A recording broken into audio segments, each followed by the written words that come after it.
우리에게 주신 하나님 말씀 시편 23편입니다. 시편 23편 우리 다 같이 교독하십니다. 여호와는 나의 목자시니 내게 부족함이 없으리로다.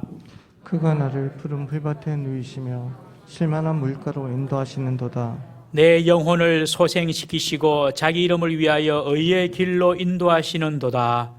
내가 사망의 음침한 골짜기로 다닐지라도 해를 두려워하지 않을 것은 주께서 나와 함께 하심이라. 주의 지팡이와 막대기가 나를 안위하시나이다. 주께서 내 원수의 목전에서 내게 상을 차려주시고 기름을 내 머리에 부으셨으니 내 잔이 넘치나이다. 내 평생의 선하심과 인자하심이 반드시 나를 따르리니 내가 여호와의 집에 영원히 살리로다. 아멘.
아멘.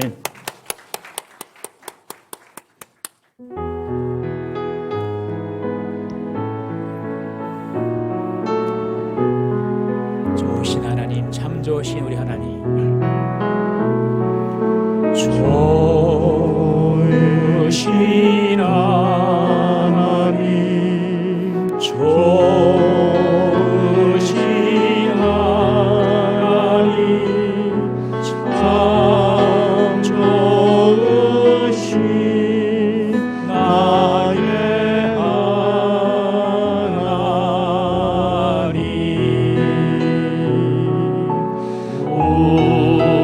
우리의 기도를 응답해 주시는 참 좋으신 나의 하나님, 한없는 축복을 우리에게 주시는 한없는 축복을 우리에게 주시는 참 좋으신 나의 하나님.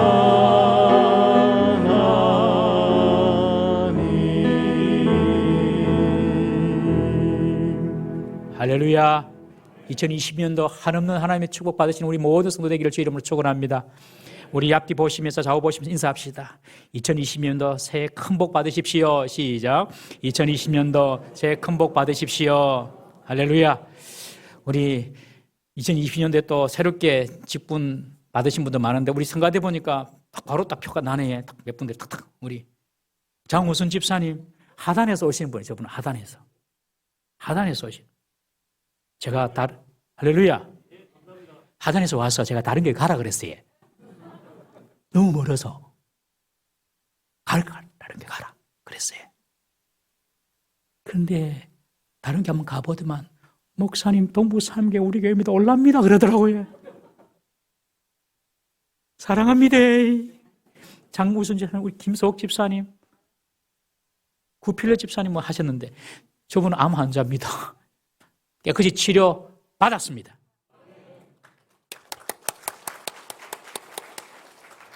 김정자 집사님 허리 수술하고 나는 몸이 건강하다 이런 분들은 성가대 하십시오. 멀리서 오시고 몸도 편찮으신 분들이 찬양하면서 낫습니다. 여러분. 찬양하면서 찬양 열심히 하고 예배 드리면서 낫는 거예요. 똑같은 예배를 드리고 똑같은 찬양을 하지만 하나님을 기대하고 마음을 들여서 하나님께 무슨 일을 할 때 여러분 역사가 일어납니다. 2022년도 그런 역사가 일어나는 은혜가 있기를 저희 여러분을 축원합니다. 여러분 제가 2020년도 시작하면서 어떤 복을 받을까 어떤 복이 좋겠노 막 이렇게 기도하다가 가장 기본적이면서 큰 복이 52주 동안 예배 잘 드리는 복입니다. 예배당 나와서 여러분 52주 동안 예배 잘 드리는 복을 받으려면요 죽으면 안 됩니다. 아프면 안 됩니다. 아파도 한 2, 3일 아프면 됩니다. 사고 나도 안 됩니다. 52주 동안 주의 전에 와서 예배 드릴 수 있는 축복이 우리 모든 성도들에게 있기를 주의 이름으로 축원합니다. 예배 보시면 다시 한번 인사합시다. 52주 동안 주의 전에서 예배하는 복 받으십시오. 시작. 52주 동안 주의 전에서 예배하는 복 받으십시오. 할렐루야.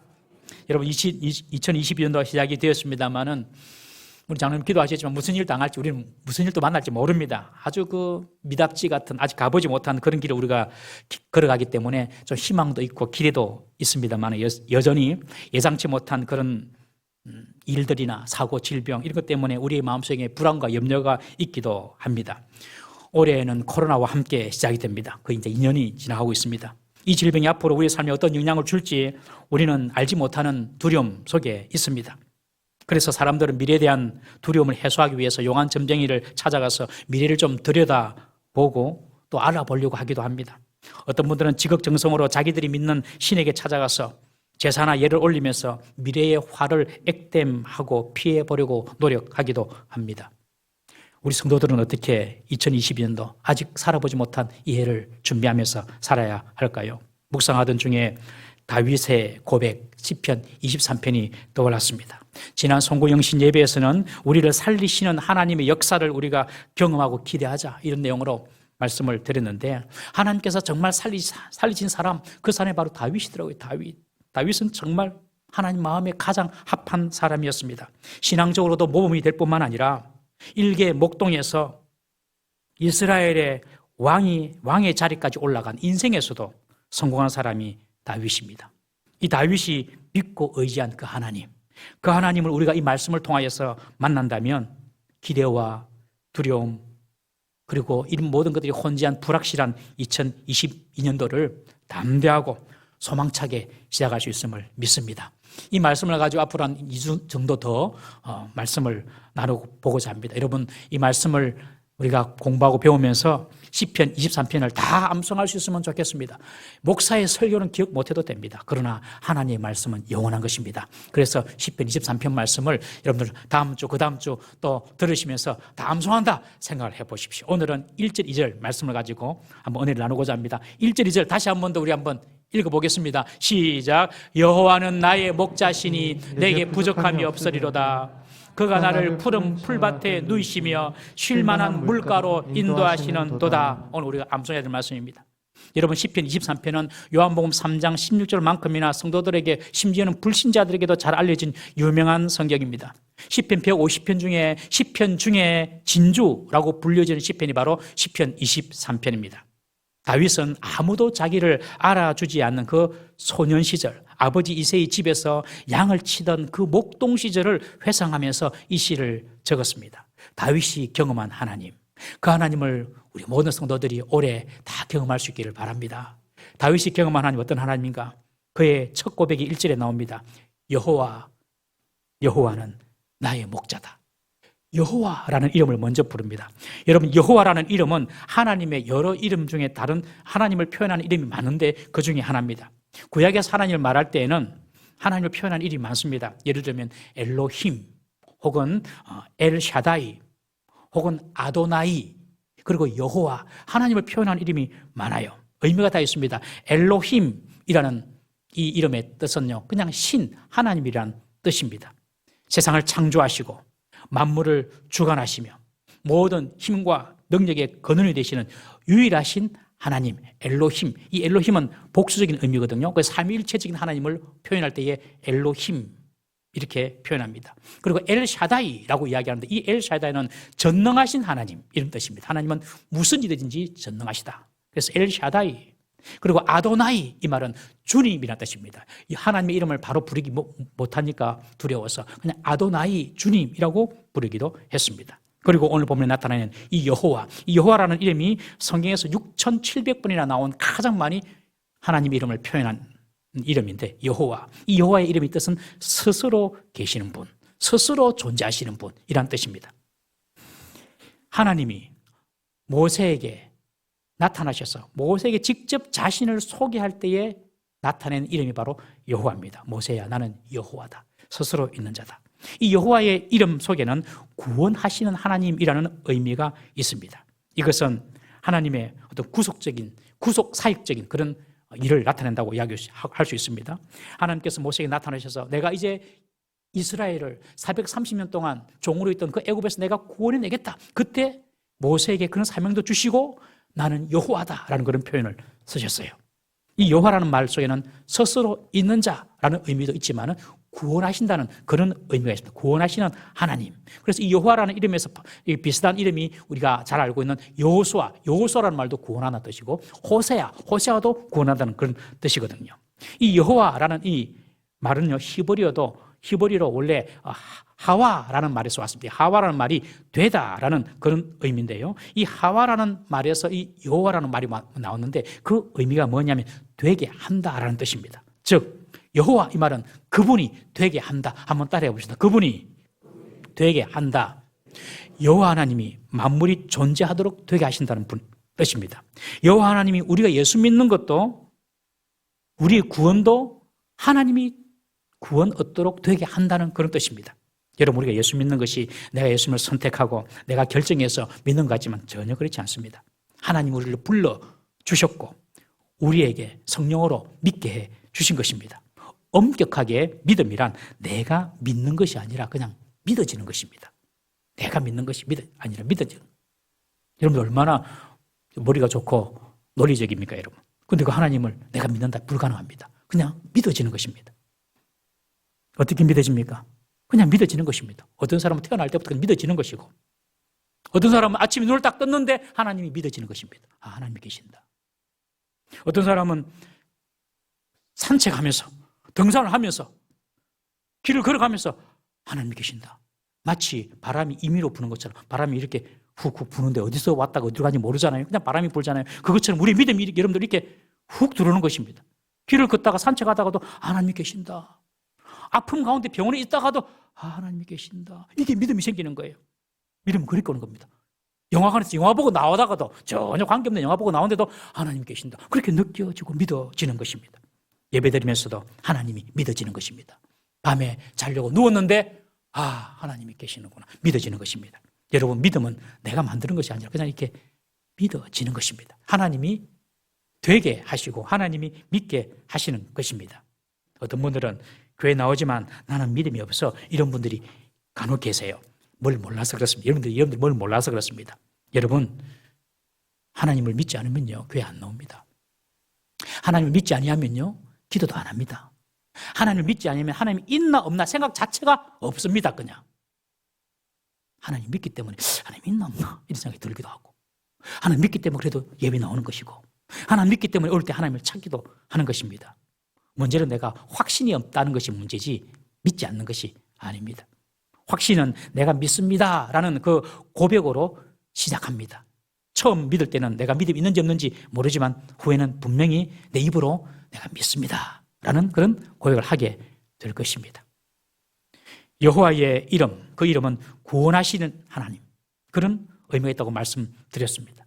이것이 구속사적인 이름입니다. 그 구원이 다른 사람에게 임하는 것이 아니라 내게 임합니다. 내게 임하는 이름으로 내 개인과 직접 관계된 이름이 여호와라는 이름입니다. 엘로힘, 그냥 세상을 창조하시고 만물을 주관하신 하나님, 엘샤다이, 전능하신 하나님, 그렇게 생각하면서 하나님은 그냥 저 멀리 계신 어떤 큰 위엄만 가지는 그런 하나님처럼 느껴지지만 여호와, 나를 구원하신 하나님 하면 나와 바로 직접 연관된 그런 하나님으로 다가오는 것입니다. 여러분, 하나님은 멀리 계셔서 우리를 감찰하는 그런 타자적인 존재가 아니라 나와 함께 계시며 나의 문제와 나의 고통 속에서 나를 구원하시는 친밀한 분이신 줄 믿으시기 바랍니다. 내가 문제 가운데 하나님은 들어와 계십니다. 알고 계십니다. 그리고 그 문제를 하나님께서 함께 해결해 주시고자 하는 것입니다. 다윗은 그런 친밀함을 가지고 지금 여호와라고 부르고 있습니다. 여호와는 나의 목자. 특별히 이 다윗은 하나님을 나의 목자라고 부르고 있습니다. 하나님을 자신과 뗄래야 뗄 수 없는 지극히 개인적인 친밀함의 표현으로 나의 목자라고 고백합니다. 여러분, 우리가 하나님 믿는데 하나님을 나의 하나님이라고 부를 수 있어야 하는 것입니다. 하나님과 친밀함을 느끼는 것이죠. 친밀함. 여러분, 우리가 하나님을 믿고 섬기는 것은 단지 모여서 하나님께 예배하는 거기서 끝나는 것이 아닙니다. 하나님을 나의 목자로 내 삶 가운데 하나님을 친밀하게 느껴야 하는 것입니다. 하나님과 친밀해지지 아니하면 우리의 신앙은 형식적이고 율법적으로 되는 것입니다. 여러분, 신앙생활을 오래 했으면 오랜 친구를 만나듯이 하나님과 더 친밀해져야 됩니다. 더 가까워져야 됩니다. 마치 아이가 아버지를 향해서 아빠 하면서 아버지를 따르고 아버지를 부르듯이 우리가 하나님과의 관계와 우리와 하나님 관계가 이렇게 친밀해져야 한다는 것이죠. 여러분, 하나님과 얼마나 친밀하십니까? 여러분들 가족보다도 하나님과 친밀하십니까? 아멘 해보세요. 그런 분들은. 예. 여러분들의 친구보다도 하나님과 친밀하십니까? 2022년도 하나님과 더욱 친밀해지는 해가 되기를 바랍니다. 나의 하나님 이렇게 고백할 수 있는 해가 되기를 바랍니다. 하나님을 나의 하나님으로 친밀하게 믿는 사람의 특징이 있어요. 그 특징이 무엇이냐면 반드시 나의 시간에 나만의 삶의 공간에서 하나님을 찾고 하나님과 교제한다는 것입니다. 여러분, 사람도 마찬가지죠. 사람과 사람이 친밀해질 때는요, 어떤 공적인 모임, 어떤 그룹적인 모임에서만 만나가지고는 친밀해질 수가 없습니다. 그 사람 만나서 차 한잔 해야 되는 것이고, 또 그 사람하고 전화로도 수다도 좀 떨어야 되는 것이고, 그 사람하고 밥이라도 함께 먹고, 그래야지 이렇게 그 사람과 더 친밀해지는 것처럼 하나님을 나의 하나님이라고 고백할 수 있는 사람은요, 내 삶의 공간 속에서, 시간 속에서 하나님을 만나는 사람입니다. 그래야지 하나님과 친밀해질 수가 있습니다. 다윗은 공적인 제사를 드리는 시간에만 하나님을 만난 것이 아닙니다. 그가 양을 칠 때에 하나님을 찬양하고 하나님께 기도했습니다. 사자나 맹수가 양을 먹으려고 공격에 오면 하나님의 이름을 의지하고 그들을 쫓아내었습니다. 여러분, 우리가 진짜 하나님을 나의 하나님으로 믿는 분들은요, 나의 사생활 중에 하나님을 만나는 시간, 나의 생활 중에 하나님을 경험하는 그런 순간이 있어야 하는 것입니다. 가정에서 하나님을 만나야 됩니다. 여러분들 가정에 하나님 계십니까? 직장에서 하나님 만나야 됩니다. 걸어갈 때도 하나님 만나는 것입니다. 다른 사람하고 막 대화하고 있어요. 대화하고 있는데 지금 하나님께서 나와 함께 계신다, 이렇게 경험하는 것입니다. 느끼는 것입니다. 여러분, 늘 하나님과 함께 동행하는 사적인 시간, 사적인 공간 속에서 하나님을 체험하는 사람, 이런 사람이 하나님을 나의 하나님이라고 고백할 수 있는 하나님과 친밀한 사람이 되는 것입니다. 다윗은 하나님을 참 친밀하게 느꼈습니다. 하나님은 나의 하나님이십니다. 다윗이 여호와 하나님을 나의 목자라고 그렇게 고백을 했는데 그 고백이 놀랍습니다. 양과 목자의 관계가 어떤 관계인지 다윗 자신이 양을 치는 목동이었기 때문에 잘 압니다. 목자와 양의 관계는요, 뗄래야 절대 뗄 수 없는 관계입니다. 양이 절대 의존하는 대상이 바로 목자입니다. 절대적으로 의존합니다. 양은 목자를. 여러분, 우리나라 문화에서, 이런 문화 속에서 양 그러면은 어떤 이미지입니까? 순하고 착하고 뭐 선한 이미지, 그런 이미지죠. 그러나 고대 근동지역, 고대도 그렇지만 지금도 그 중동지역 그런 데는요, 양 그러면 더럽고 어리석고 멍청하고 나약하고 심지어 고집불통인 그런 사람을 이야기할 때 양이라고 합니다. 양. 여러분 서커스를 뭐 TV를 통해서나 보셨을 겁니다. 어떤 동물들, 정말 다양한 동물들이 잘 훈련받아서 서커스를 합니다. 그런데 양이 나와서 서커스 한 거 본 적 있으십니까? 저도 한 번도 못 봤어요. 양은 막 훈련받아가지고 서커스를 하는 그런 존재가 아니에요. 그냥 지멋대로 돌아다니는 거 좋아하는 존재가 양입니다. 우리 이사야 53장 6절 말씀 한번 보겠습니다. 시작. 우리는 다 양 같아서 그릇 행하여 각기 제 길로 갔거늘 여호와께서 우리 모두의 죄악을 그에게 담당시키셨도다. 동물들 중에 유일하게 자기 집 잘 못 찾고 방황하는 존재가 바로 양입니다. 개나 고양이도 자기 집 잘 찾아옵니다. 그런데 양은 잘 찾지를 못합니다. 머리도 나쁘고요. 시력도 너무너무 안 좋기 때문에 양은 시력도 나쁩니다. 머리도 나쁩니다. 집 잘 못 찾아요. 방황이 특기인 동물이 양입니다. 양은 자기의 생존을 위해서 할 수 있는 것이 전혀 없는 동물입니다. 행동도 너무 굼뜹니다. 천적이 나타나면 할 수 있는 것이 빨리 도망가는 건데 양은 절대 빠르지 않습니다. 그렇다고 자신을 지키거나 보호할 수 있는 신체적인 방어 능력이 있느냐? 없습니다. 덩치가 큰 들소나 그런 것도 아니고요. 그러나 그리고 또 사슴처럼 예리한 뿔이 있어서 자기를 보호하는 것도 아닙니다. 또 주변 환경에 자기 몸을 감출 수 있는 보호색이 있는 것도 아닙니다. 다른 초식 동물들은 목초지를 찾아서 무리를 지어서 막 이렇게 전략적으로 움직이기도 합니다만은 양은 그런 전략적인 머리나 지혜, 방법도 그냥 없습니다. 그냥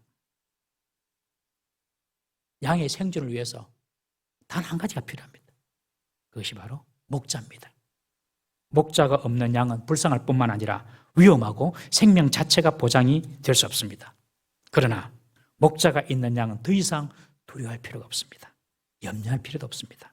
왜? 목자가 양을 지킬 것이기 때문에 그렇습니다. 목자와 양의 관계는요, 양이 절대적으로 의존하는 대상이 바로 목자여야 한다는 것입니다. 다윗은 하나님은 나의 목자입니다. 하나님은 내가 절대적으로 의존할 주님이십니다. 그런 고백입니다. 여러분, 양이 목자를 얻으면 양은 모든 것을 얻는 것이 됩니다. 그러나 양이 목자를 잃으면 양은 모든 것을 잃는 것이 됩니다. 여러분, 우리가 여호와 하나님을 얻으면 우리는 모든 것을 얻는 것이 되고, 여호와 하나님을 잃으면 여러분들 얻는 것 같지만 다 잃습니다. 어떤 목사님께서 다른 교회에 설교 부탁을 받고 본문과 제목을 전화로 전해주는데, 설교 본문이 무엇입니까 목사님? 시편 23편입니다. 설교 제목은 무엇입니까? 여호와는 나의 목자시니. 그리고요, 그거면 됐지 뭐가 더 필요합니까? 목사님 잘 알겠습니다 하고 전화를 끊었습니다. 근데 그 목사님이 그 다음 주일날 그 교회 설교하러 가는데 순서지에 나와 있는 제목을 보고 깜짝 놀랐습니다. 순서지에 나와 있는 제목이 여호와는 나의 목자시니 그거면 됐지 뭐가 더 필요합니까? 그대로 나온 거예요. 근데 그 목사님이 처음에 그 제목을 보고 깜짝 놀랐는데 좀 곰곰이 생각해 보니까 맞는 말씀이에요. 양에게 목자면 됐지 뭐가 더 필요합니까? 여러분, 우리 하나님이면 됐지 뭐가 더 필요합니까? 아니에요. 난 뭐도 있어야 되고 뭐도 있어야 되고 뭐도 있어야 되고. 하나님을 잘 모르시는 분이세요. 하나님 안에 그 모든 것이 다 있는 것입니다.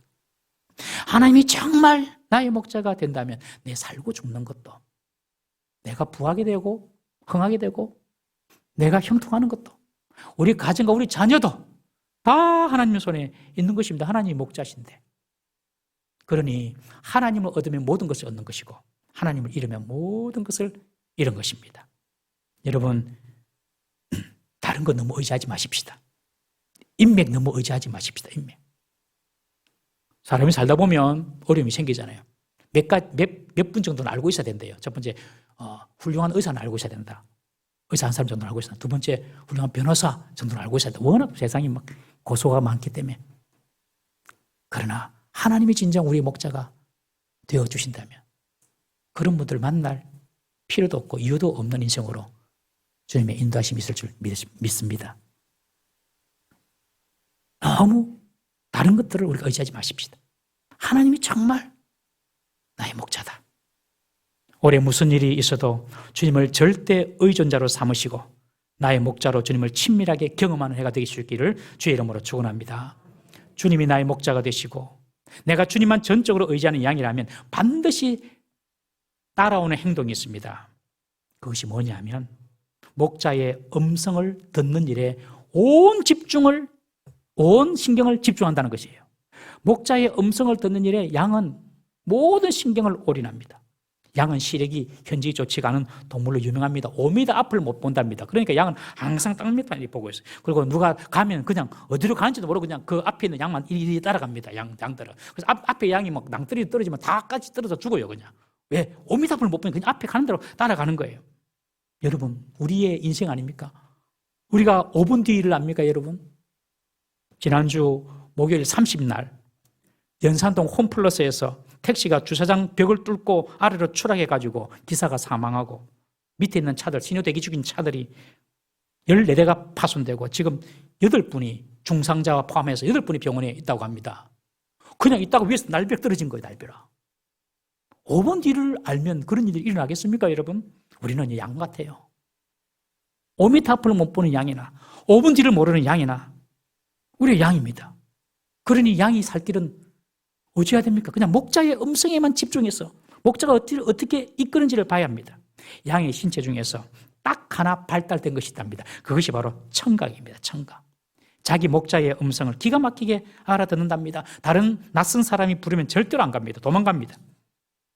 그게 양입니다. 양. 우리가 양이고 주님이 목자면 여러분들 우리의 모든 신경을 주님께서 뭐라고 하시는지 주님께 집중해야 됩니다. 하나님 말씀에 집중해야 되는 것입니다. 신천지 이만희를 목자로 섬기는 분들은요, 이만희의 음성을 듣고 따라갑니다. 하나님의 교회, 어머니 하나님을 믿는 그런 교회는요, 어머니 하나님 다 가짜입니다. 그런 거예요. 그런 하나님을 믿는 하나님은요, 어머니 장길자 하나님의 말을 따라갑니다. 회사 사장이 목자인 사람은요, 사장의 말을 따라갑니다. 여러분, 사람의 마음에 너무 기쁘게 하려고 하지 마세요. 사람의 마음에 막 너무 들라고 하지 마세요. 먼저 하나님을 기쁘시게 됩니다. 사람의 마음만 막 기쁘게 하려고 그러면 그렇다고 사람 무시하는 말은 또 절대 아닙니다. 또 이상하게 오해하십니다. 막 사람 무시하고 사람을 그러면 안 돼요. 그러나 우리 마음이 하나님보다 사람의 마음이 너무 가 있으면 안 됩니다. 사람은요 10개를 다 잘해야지 잘했다라고 그것도 그 말도 안 합니다. 그냥 10개를 다 잘해야지 그냥 넘어갑니다. 사람은 10개 중에 9개 잘하다가 1개 마음에 안 들면 그것 가지고 정죄합니다. 사람의 마음을 들러가지 마십시오. 하나님을 기쁘게 하십시오. 그럼 하나님께서 사람에게 다 칭찬받게 하십니다. 다른 소리, 어떤 소리 들을지 여러분들 잘 생각하셔야 됩니다. 세상은요 여러 가지 소리로 혼재되어 있습니다. 저와 여러분들은 주님의 음성을 듣는 일에 초집중해야 됩니다. 요한복음 10장 27절 말씀 한번 보겠습니다. 시작. 내 양은 내 음성을 들으며 나는 저희를 알며 저희는 나를 따르라. 내 양은 내 음성을 들어. 내 음성. 여러분 이 세상에 얼마나 많은 소리가 있습니까? 도둑놈의 소리도 있고요. 사기꾼의 소리도 있고요. 강도의 소리도 있고요. 우리 것을 도둑질하고 훔치고 멸망시키는 소리가 얼마나 많은지 모릅니다. 여러분 우리는 예수님의 소리에 집중해야 됩니다. 당장에 눈에 좋아 보인다고 하더라도 그거 따라가면 안 됩니다. 예수님이 뭐라고 하시는가 봐야 됩니다. 여러분 어떤 판단을 하시든지 어떤 선택을 하시든지 어떤 결정을 하시든지 항상 예수님의 음성에 귀를 기울이는 2022년도 되기를 주의 이름으로 축원합니다. 그러면 주님께서 우리를 인도하십니다. 어떻게 인도하십니까? 내게 부족함이 없으리로다. 다윗이 여호와 나의 목자시니 목자가 되니까 양은 목자의 음성에 청종해야 돼요. 내게 부족함이 없으리로다. 여러분 부족함이 없는 상태가 어떤 상태이겠습니까? 성가대 우리 부족함이 없는 상태가 어떤 상태이겠습니까? 부족함이 없는 상태. 지금 여러분도 부족합니까? 아닙니까? 네. 아닙니다. 이러면서 다. 여러분들 부자는 얼마를 가지고 있어야 돼 부자입니까? 저 어릴 때만 해도 백망장자 그러면 한 10억 됐습니다. 요새는 아파트 값이 너무 올랐어요. 올라도 너무 올랐어요. 제가 이래 보니까 저는 뭐 잘 모르는데 거품이 좀 많이 낀 것 같아요. 또 나중에 정리가 될 수도 있습니다. 지혜롭게 빨리 머리를 잘 굴리세요, 우리 성도님들은. 요새는 한 뭐 억만장자 돼야지, 한 100억 정도 있어야 좀 부자다. 그러면 여러분들 많이 가지면 부족함이 없습니까, 여러분? 여러분 많이 가지고도요, 불평과 불만을 터뜨리는 사람이 많습니다. 그러나 적게 가지고도, 남들에 비해서 적게 가지고도 늘 감사가 떠나지 않고 기쁨 있는 사람이 있습니다. 누가 진짜 부자입니까, 여러분? 옛날에 비해서 여러분들 사는 것이 좀 좋아지지 않습니까, 여러분? 옛날에 비해서. 저는 제 아내를 만나서 결혼할 때 결혼 시작을 원룸에서 했어요. 원룸에서. 방 한 칸 있는 원룸에서 시작을 했습니다. 그런데 놀라지 마십시오. 지금 저는 방이 4개나 됩니다. 집에 들어갈 때마다 감사합니다, 하나님. 감사합니다. 이래야 우리 방이 4개다, 4개. 이래가 말합니다. 천국이야, 아빠. 천국. 옛날보다 먹고 사는 것이 조금 대부분 좋아졌습니다. 그런데 부족함이 없습니까? 감사가 있습니까? 불평이 있습니까? 부족함이 없으리로다. 이 말은요, 그렇게 깊이 생각해야 됩니다. 물질적하고는 조금 관계가 없는 것 같습니다. 다윗이 내가 부족함이 없다라고 고백을 하지만 다윗의 일생을 보면 정말 위기와 질곡이 많은 시간들이었습니다. 집 안에서부터 인정받는 아들이 아니었습니다. 다윗은 아버지와 형들로부터 무시를 받고 자란 막내 아들이었습니다. 사무엘 선지자가 다윗 아버지 이새의 집에 와가지고 사울 다음으로 왕이 될 사람을 간택을 하는데, 다른 형들이 다 7형들이 다 왔다 지나가지만 사무엘이 여기는 왕감이 없다, 다른 아들이 있냐라고 물을 때에 이새가 뭐라고 이야기합니까? 하나가 있긴 있는데 지금 혼자 양을 치고 있는데 그 막내, 말째인데 말째, 히브리어로 하가톤이라는 표현, 하가톤, 말째인데 그가 무슨 왕감이 되겠습니까? 나는 왕감이 될 생각도 안 했기 때문에 아예 부르지도 않았습니다. 그렇게 이야기합니다. 그때 이 사무엘이 데리고 온다고. 그래서 이 다윗을 보고 하나님께서 사무엘에게 말합니다. 내 마음에 합한 자다. 왕을 세워라. 집에서도 인정받지 못했어요. 여러분들 집에서 부모님께 가정에서 인정받지 못해도 하나도 문제될 거 없습니다, 여러분. 하나님께서 나를 쓰시면 사용받는 것입니다, 여러분. 너무 사람 때문에 상처 안 받아도 됩니다. 하나도 상처 안 받아. 아버지가 나 안 알아주고 부모님은 안 알아주고 괜찮습니다. 하나님이 쓰시면요, 하나님이 사용하시는 것입니다. 집에서도 다윗은 말째 아들이라고 무시당했고 형들에게도 무시당하고, 골리앗 장군하고 싸울 때도 형들이 뭐라 했습니까? 네 전쟁 구경하러 왔지? 그랬습니다. 여러분들을 인정하지 않는다 하더라도 너무 거기에 마음 쓰지 마세요. 하나님이 나를 보시고 그래, 그렇게 해라, 괜찮다 하면 되는 겁니다. 골리앗을 이긴 후에 다윗 승승장구할 줄 알았습니다. 사울의 왕의 부마가 되고 이스라엘의 군대 장관이 되었습니다. 이제 탄탄대로입니다, 앞으로. 그렇게 생각했는데 사울에게 10년 동안 쫓겨다니지 않습니까? 말년에 그의 아들 압살롬으로부터 반역을 당해서 신발도 못 신고 예루살렘 도망쳐 나가는 그런 도망자가 되었습니다. 다윗의 인생을 보면 시작부터 마지막까지 마음 편할 날이 별로 안 보입니다. 그런데 그는 나는 부족함이 없다라고 말합니다. 부족함이 없다는 것은 완전한 평안의 상태를 의미합니다. 다윗이 또 다른 시편에 부족함이 없다라고 표현한 데가 나타납니다. 시편 34편 10절 말씀, 우리 다 같이 읽어보겠습니다. 시작. 젊은 사자는 궁핍하여 줄일지라도 여호와를 찾는 자는 모든 좋은 것에 부족함이 없으리로다. 여호와를 찾는 자는 모든 좋은 것에 부족함이 없으리로다. 이 시편의 제목을 보면, 시편 34편의 제목을 보면 아비멜렉 앞에서 미친 채 하다가 쫓겨난 시라는 그런 내용이 제목이 붙어 있습니다. 아비멜렉은 블레셋의 왕입니다. 사울 왕이 자기 장인 어른이죠. 사울 왕이 다윗을 죽이려고 하니까 다윗이 이스라엘 안에서 막 피해다니까 피할 곳이 없는 거예요. 이스라엘 안에서는 사울이 그냥 군대를 동원해서 다 이잡듯이 잡으니까 어디로 도망갑니까? 이스라엘을 떠나서 블레셋 지역으로, 가드라는 지역으로 도망갑니다. 그 가드에 그때 왕이 아기스였는데, 이 아기스 아비멜렉이라고 하고, 이 블레셋의 왕을 아비멜렉이라고 합니다. 이 아비멜렉 아기스 왕이 이렇게 보고 처음엔 잘 모르고 다윗을 써요. 쓰다가 이 아비멜렉의 부하들이, 왕이시여 자세히 보세요. 제 다윗입니다. 다윗. 우리 골리앗 장군 때려잡은 다윗입니다.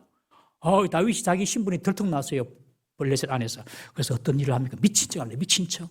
수염에 침지 흘리면서 지나가다가 문도 뻑뻑 끌고 문 뻑뻑 끌면서 지금 미친 척 하는 거예요. 그러니까 아비멜렉이 나에게 뭐 미친놈이 없어서 저런 놈 보냈냐, 빨리 추방시키라. 그래가지고 다윗이 도망갑니다. 추방당합니다. 안 죽고 안 잡히고. 그때 쓴 시가 시편 34편입니다. 여호와를 찾는 자는 모든 좋은 것에 부족함이 없으리로다. 여러분, 우리에게 좀 부족함이 느껴지면 주님을 찾읍시다. 2022년도 주님을 좀 더 찾읍시다. 건강이 부족해도 주님을 찾고, 이 사람과의 관계가 좀 어려우면 더 주님을 찾고, 사업이 어려우면 주님을 또 찾고, 돈이 없어도 주님 찾고, 내게 부족함이 좀 느껴지면 주님을 찾읍시다. 주님을 찾는 자에게 모든 좋은 곳에 부족함이 없을 것이다. 여러분, 이 부족함이 없다는 표현은요, 완전한 평안의 상태를 의미합니다.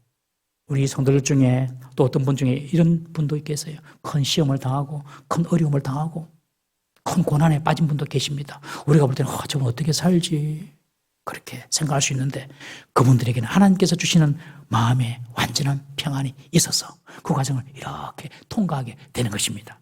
그것이 부족함이 없는 상태입니다. 우리 주님은 우리를 그렇게 만들어 주시는 분이십니다. 2022년도 주님께서 만들어 주시는 그 완전한 평안의 상태로 인해서 부족함이 없는 고백이 저 여러분들에게 나타나기를 주의 이름으로 축원합니다. 여호와는 나의 목자시니 내가 부족함이 없으리라 하고 그 목자가 인도하는 곳을 보십시오. 그가 나를 푸른 풀밭에, 그가 나를 푸른 풀밭에 누이시며, 여러분, 양들에게 푸른 생명을 유지하는 최고의 먹이지 않습니까? 풀이 없으면 양은 먹고 살 수가 없습니다. 그런데 팔레스타인 땅에서 푸른 풀을 볼 수 있는 곳이 별로 없습니다. 그리고 볼 수 있는 시간도 별로 없습니다. 1년에 한 석 달 정도, 한 세네 달 정도 푸른 풀을 볼 수가 있습니다. 우기, 그것도 우기에. 극히 짧은 시간입니다. 나머지 시간들은 그 풀들이 전부 다 갈색으로 변해가지고 그런 풀도 그냥 팔레스타인에 자랍니다. 목자였던 이 다윗은 자신이 하고 있는 이 말의 의미가 어떤 의미인지 정확하게 알고 있었습니다. 양들에게 푸른 풀밭에서 풀을 먹인다는 것은 거의 이상에 가까운 목표입니다. 이상. 가장 완벽한 상태로 존재하는 푸른 풀, 그 풀을 먹는다는 것은 양들에게 최고의 행복이자 최고의 이상입니다. 그런데 하나님이 우리를 그렇게 인도하신다는 것입니다. 여러분, 하나님을 대충 째째한 분으로 생각하지 마세요. 하나님 우리에게 최고의 곳으로, 최고의 자리로, 최고의 장소로 우리를 인도해 주시는 분이십니다. 예수님께서 처음 기적을 베푸셨던 곳이 가나 혼인잔치지 않습니까? 물로 포도주를 만든 곳입니다. 물로 포도주가 된 것을 맛본 연회장이 뭐라고 이야기합니까? 사람마다 처음에는 좋은 것을 내고 좀 사람이 취한 후에는 질이 낮은 포도주를 내는데 여기는 지금까지 좋은 포도를 두었도다. 그렇게 말합니다. 이 좋은 포도, 이 말이 원어에 보면 베스트, 최고의 포도주를 두었도다. 그렇게 말하는 것입니다. 하나님은 우리에게 항상 베스트, 최고를 주십니다. 이걸 믿는 사람에게 그대로 이루어지는 것입니다, 여러분. 하나님은 지금 양을 최고의 푸른 풀밭, 잘 찾기도 어렵고 시간적으로도 어려운 그런 장소, 그런 시간에 다 이끌어 가겠다는 것입니다. 그리고 풀밭에 밥을 먹고 난 뒤에 누이신다라고 말합니다. 여러분, 양은 결코 잘 눕지 않습니다. 왜냐하면 양은 한번 누웠다가 일어나는데도 시간이 굼뜨고 이렇게 위험하기 때문에 주위에 절대적으로 안전이 보장된 상태에, 그 다음에 양이 배부르고 충분하게 먹고 갈증이 해소되고 야생동물로부터 어떠한 위협의 끈덕지가 보이지 않을 때, 그뿐만 아니라 곤충의 괴로움조차도, 곤충이 막 괴롭히는데 그런 곤충의 괴로움조차도 자유로워졌을 때 완전한 평안이, 완전한 샬롬이 그에게 찾아왔을 때 그때 양은 벌판에 눕는답니다. 한마디로 완벽한 평화, 완벽한 안정이 보장될 때 그때가 언제입니까 여러분? 목자가, 강한 목자가, 그리고 선한 목자가 양에게 있을 때입니다. 여러분, 우리 하나님은 단지 먹는 푸른 풀과만 제공하시는 것이 아니라 우리가 누울 수 있도록 평안과 안전과 또 평안을 또 안정을 허락하시는 분이신 줄 믿으시기 바랍니다. 2022년도 우리의 삶이 더 안정되고 더 안전할 수 있기를 주의 이름으로 축원합니다. 시편 48편 4장 8절 말씀 한번 보겠습니다. 다윗이 또 이렇게 고백합니다. 시작. 내가 평안히 눕고 자기도 하리니 나를 안전히 살게 하시는 이는 오직 여호와시니라. 우리 밤에 잘 못 자시는 분 계십니까? 여러분 이 말씀을 암송하세요. 내가 평안히 눕고 자기도 하리니. 나는 눈을 감고 자지만 주님은 우리 곁에서 우리를 지키십니다. 주님은 졸지도 않으시고 주무시지도 않습니다. 밤에 혹시 악몽으로 괴로워하신 분들 계십니까? 이 말씀을 암송하시고 기도하십시오. 내가 평안히 눕고 자기도 할 것이다. 하나님께서 우리 목자가 되셔서 우리를 지켜주시는 것입니다.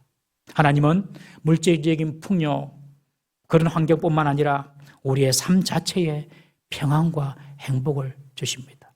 여러분 세상은요 쾌락을 줍니다. 세상은.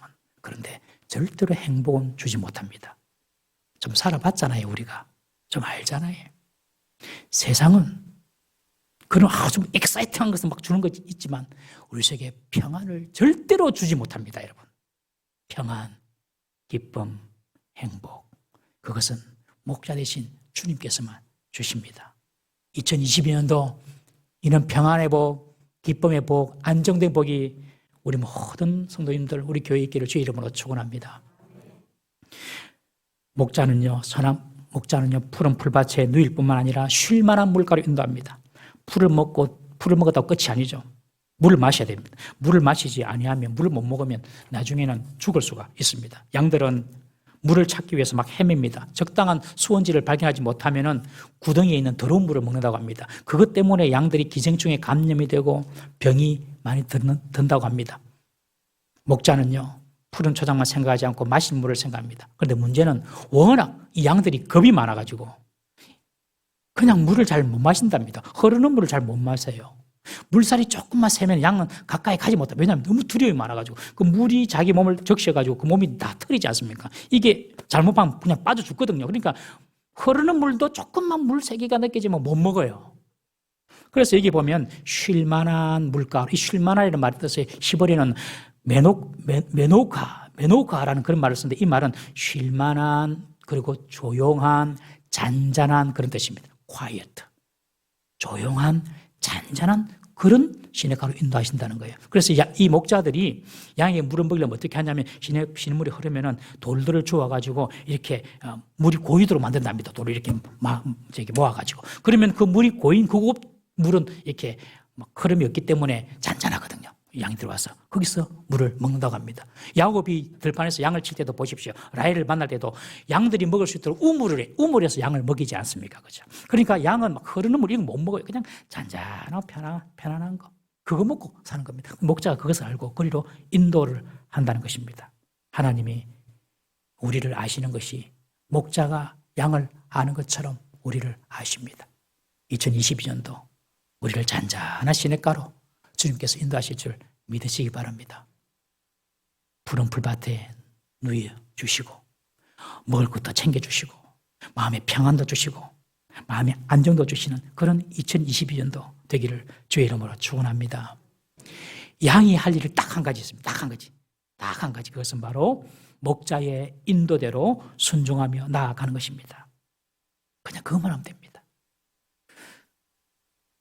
목자의 인도를 거부하고 자기 마음대로 가는 양은 다음에 또 나옵니다만은 여러분 자기의 생각대로 살겠다는 것은 양이 아닙니다. 맹수입니다. 맹수는 목자가 필요 없습니다. 그냥 내 이빨, 내 앞발, 내 힘으로 그냥 먹고 사는 것입니다. 여러분 우리는 맹수가 아닙니다. 여러분 우리는 양입니다. 그렇기 때문에 목자 되신 주님께서 뭐라고 말씀하신지를 늘 마음을 쓰고 주의 음성을 듣고 그리고 그 길이 내 생각과 좀 맞지 않는다 하더라도 순종하면서 나아가는 것입니다. 그렇게 우리 인생길을 걸어갈 때에 주님께서 푸른 풀밭 그리고 그곳에서 누이시기도 하시고 잔잔한 시냇가로 우리를 인도하시는 줄 믿으시길 바랍니다. 코로나 부시다 싹 받으라고 저한테 문자가 왔어요. 2차 맞고 너무 아파가지고 좀 걱정이 돼가지고 고민을 하고 있는데 맞긴 맞아야 되겠죠. 시간이 좀 지나서. 그런데 당장에 좀 안 맞고 좀 시간 좀 지나서 맞으려 하는데 여러분 코로나 때는 부스터 샷만 맞을 것이 아니라 2022년도는 정말 여호와 하나님을 나의 목자로 삼고 그 주님을 믿고 순종하는 믿음의 부스터 샷도 맞았으면 좋겠습니다. 지금까지 우리의 믿음의 수준 이만큼이었으면 조금 더 2022년도에는 우리의 믿음을 확장시키고 상승시켰으면 좋겠습니다.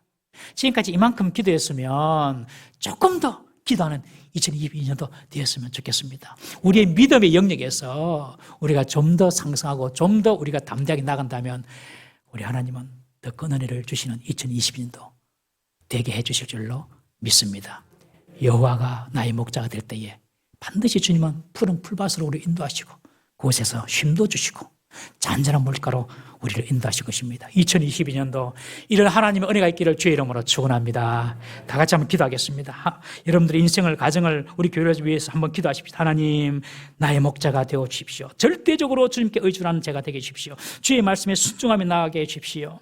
그래서 주님께서 2022년도 푸른 풀밭으로 우리를 인도하시고 누이시고 잔잔한 쉴만한 물가로 인도하시는 그 하나님의 풍성한 은혜를 누리는 2020년 되게 달라고 다 같이 한번 주여 인도하여 주옵소서 한번 부르짖고 통성으로 기도합니다. 주여 인도하여 주시옵소서. 자비로